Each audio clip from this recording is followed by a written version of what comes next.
What's up, guys? Tim Zabriskie here, back at it again with the brand new vid. So, by clicking this, I'm assuming you're trying to figure out how to take phone calls in on your podcast, right? Whether you're doing a Facebook video live streaming podcast or if you're doing just an audio one. So, as soon as you like and subscribe, okay, so now we can do it. Basically, it's really simple. As long as you do everything with a board here, if you look at my other videos, you'll see the ones that I use. You basically, with this thing, you have access to do everything. Now, as far as connecting your phone to the actual board, pretty freaking simple if you ask me. So what you need is this right here. It's the iRig 2. The iRig 2 is exactly what you need in order to get it done, because what it'll do, it'll give you the TRRS input, which is what you use on your phone here, right?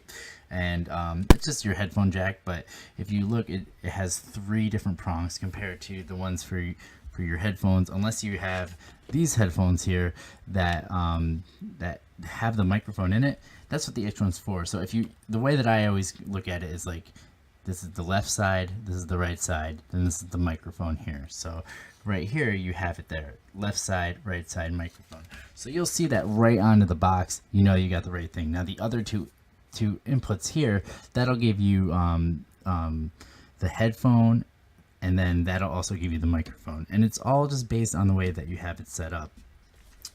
So it's pretty simple. This thing, for the price point, is very fantastic because I've never had any problems with it at all. It also has its own gain on there. You can also use this thing for your guitar if you're trying to record into your phone through a memo or anything like that. Microphone, you can do that too if you need a lavalier, if you're doing an interview or something like that.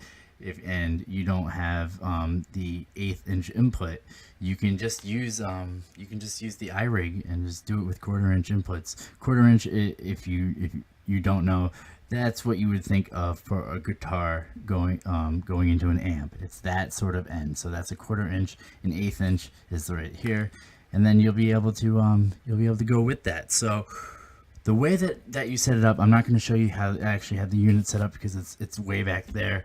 I'll try to take a picture, but no promises on that. But basically, this side is the side that you would be sending out to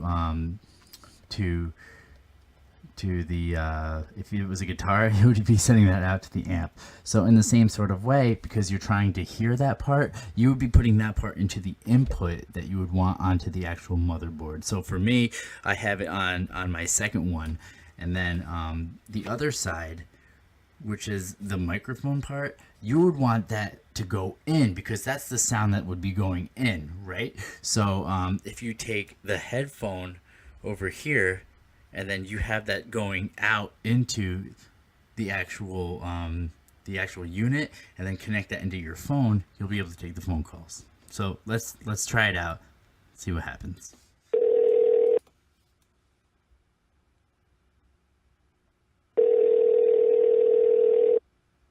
Hey.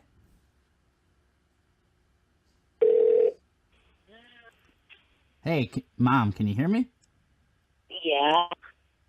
Okay, good. I'm just testing to make sure that you can hear me good and everything like that.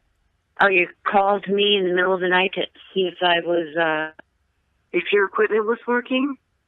Well, yeah. I mean, I'm making the video so the people know how to take phone calls. Oh, the people don't know how to pick up a freaking phone? Are you kidding me? Well, no, I'm trying to say that I'm trying to teach them how to take the phone calls through the motherboard and everything like that.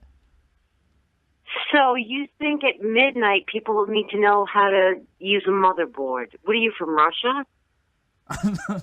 Well, I'm trying to make an informative video. This is what I do. I make the reviews. I teach the people. So right now you're reviewing the motherboard while you're annoying your mother. Okay, all right. This has been very helpful. You can hear me clearly, though, right, Mom? Obviously, you have to go. Oh, yeah. Okay. Thank you so much. It's been so real. All right. Good night. Good night, love. So the iRig is really cool in the sense of also you can use it for a bunch of different stuff. So if you're trying to use a different place to play music from your phone into the actual amp, you can use that as well too. So if you need another controller or anything like that, you could do that as well. What I like to do it for too is I like to use this as my setup for when I'm playing my PlayStation 4 and I'm live streaming that way. So if you like and subscribe, once again, you'll be able to see when I do that. But basically, you can have this whole setup as the actual audio input going in. If you use the equipment that I use in my other video, the podcaster, and basically you have, you know, full actual audio instead of just having it through one earpiece or anything like that, which is fan-freaking-tastic. The only thing that I didn't like about the iRig 2, the only thing, and this is it, it's just one thing, is that the actual little cable here, well, the actual little cable here is really that short, so it really made it difficult. So I used to have it right here on the table, which is always a problem because I try to keep all the wires underneath and everything like that, as there's wires all over my table, which is funny. But so what I ended up doing was having to find an extender cable, and I'll put that cable down in the description because you're really going to want to use that because it's very helpful. It makes it so that you can actually have the phone right in front of you and everything like that. But besides that, the thing's great. Pick it up down below through the link. Also pick up the extension cable through the link, and yeah, that's about it. That's all I got. Make sure you like and subscribe. I know I said that a couple times and I apologize, but it really does help out. And if you have any questions, you know, feel free to reach out. I'm here to help. Thank you so much. Ciao.